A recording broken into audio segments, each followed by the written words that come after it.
আর একটা ঔষধের কথা মানবি না তো, কষ্ট পাই এই জন্য, তারপরও বলি মানতে পারলে লাভ আছে।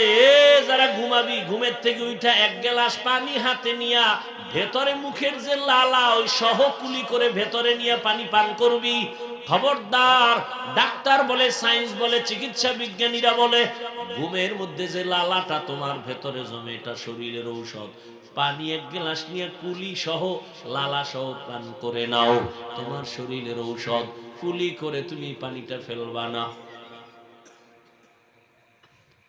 এরে আল্লাহর বান্দারা, জিহ্বাটারে আটকান যায় না, কেমনে আটকাই? আল্লাহ কয় আমি তো জানি তুই দুর্বল। হাত আটকানো যাবে, চোখ আটকানো যায়, কান আটকানো যায়, জবান আটকাইতে পারবি না। তবে হ্যাঁ, আমি আল্লাহ নিজে একটা মেডিসিন দিলাম। ওই মেডিসিন দিয়া জিহ্বাটারে কন্ট্রোল কর, ভিন্ন কোনো লাইনে কন্ট্রোল করতে পারবি না। ওই জিহ্বার মেডিসিন আমি আল্লাহ দিলাম, আর ওই মেডিসিনের নাম হলো তাকওয়া। তাকওয়া মানে আল্লাহর ভয়। আল্লাহর ভয় এটা অন্তরের মধ্যে জমা করো।